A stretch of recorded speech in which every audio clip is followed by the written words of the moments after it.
శ్రీ గురుభ్యో నమః. ఓం నమో భగవతే శ్రీరమణాయ.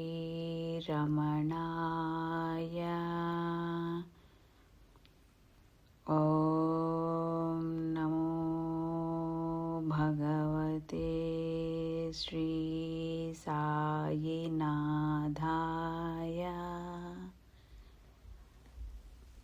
ఓం శ్రీ సాయిరామ్.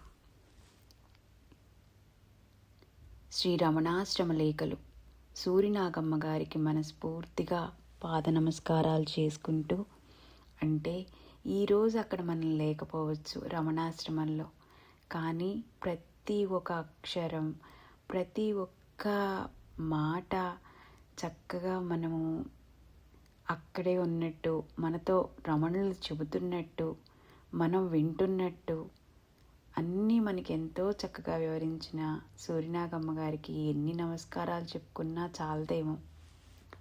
ఈరోజు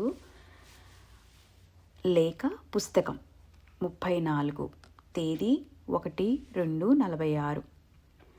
1944లో ఒకనాటి ఉదయాన 8-9 ఆ ప్రాంతంలో ఒక భక్తుడు దీనానుడై శ్రీవారిని సమీపించి, భగవానే పుస్తకాలు చదివి తరించే ఉపాయం ఏదైనా చూచుకుందామంటే చదువు రాదే, ఏం చేసేది, నేను ఎలా తరించగలను అన్నాడు.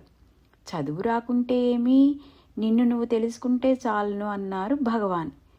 ఇక్కడున్న వీరంతా పుస్తకాలు చదువుకుంటూ ఉంటారే, నాకేమీ చేత కాదాయే, ఎలా అన్నాడు అతను. భగవాన్ చెయ్యి అతని వైపు చూచి ఆడిస్తూ, పుస్తకం ఏం చెబుతుందంటావు, నిన్ను చూచుకొని నన్ను చూడమంటుంది. అద్దం చేత పుచ్చుకుంటే నీ ముఖం నీవే చూచుకో అని చూపినట్లే. తన ముఖం ఏ విధంగా ఉంటే ఆ విధంగానే కదా కనపడేది. ముఖం కడుక్కొని చూస్తే స్వచ్ఛంగా కనపడుతుంది, లేకుంటే ఇక్కడ మసి ఉంది, అక్కడ అది ఉంది, కడుక్కునిరా అని చెబుతుంది. పుస్తకము అంతే. తన్ను తాగన్న తరువాత పుస్తకం చూస్తే అన్నీ అర్థమవుతవి. తన్ను చూడక పుస్తకం చూస్తే ఎన్ని లోట్లున్నవో చూడు, ముందు నిన్ను సరిచేసుకుని నన్ను చూడు అంటుంది. అంతే, నిన్ను నువ్వు చూచుకో, అదంతా నీకెందుకు అన్నారు భగవాన్. అతడంతటితో తృప్తుడై ధైర్యంగా వెళ్ళాడు. చొరవగల భక్తులొకరు అందుకుని, భగవాన్ అతనికి చిత్రంగా సమాధానం చెప్పారే అన్నారు.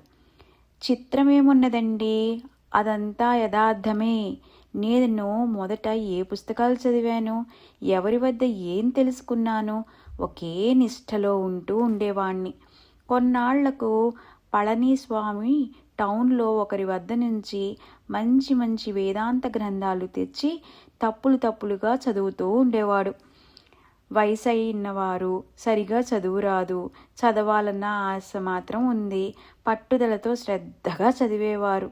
ఆ పట్టుదల శ్రద్ధ చూచి నాకు సంతోషం కలిగేది.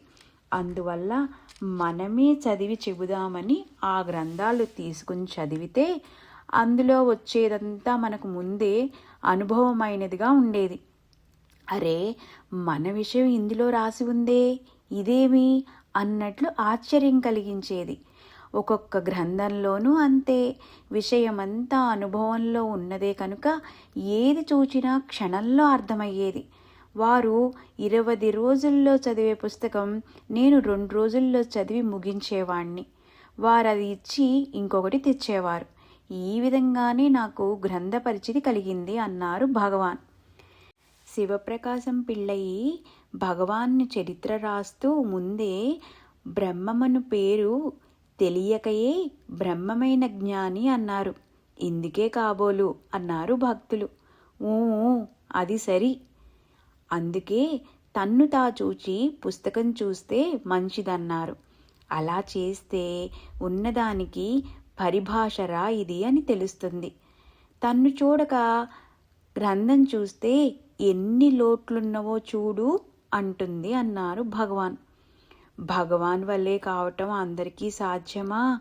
అందువల్ల గ్రంథ సహాయం ఉంటే లోపాలు సరిదిద్దుకోవటానికైనా వీలే కదా అన్నారా భక్తులు. అది సరి, చదువు సహాయం కాదనలేదండి. చదువు రాదే ఎట్లాగ తరించటం అన్న విచారంతో కృంగిపోవలసిన పని లేదన్నామే కానీ చదవరాదన్నామా? చూడండి అతడు ఎంత దిగాలు పడుతూ అడిగాడో. అటువంటి వారికి యథార్థం చెప్పకుంటే ఇంకా కృంగిపోరు అన్నారు భగవాన్. అంటే చదువు రాలేదని, చదువు లేదని బాధపడకు. నిన్ను నువ్వెవరో తెలుసుకుంటే అన్ని గ్రంథాలు చదివినట్టే అని చెప్తున్నారు మనకి భగవాన్. భగవాన్కి, సూరినాగమ్మ గారికి ఎన్ని కృతజ్ఞతలు చెప్పినా చాలదు. ఓం నమో భగవతే శ్రీరమణాయ. ఓం నమో భగవతే శ్రీ సాయినాథాయ. ఓం సాయిరామ్. ఓం శాంతి శాంతి శాంతి.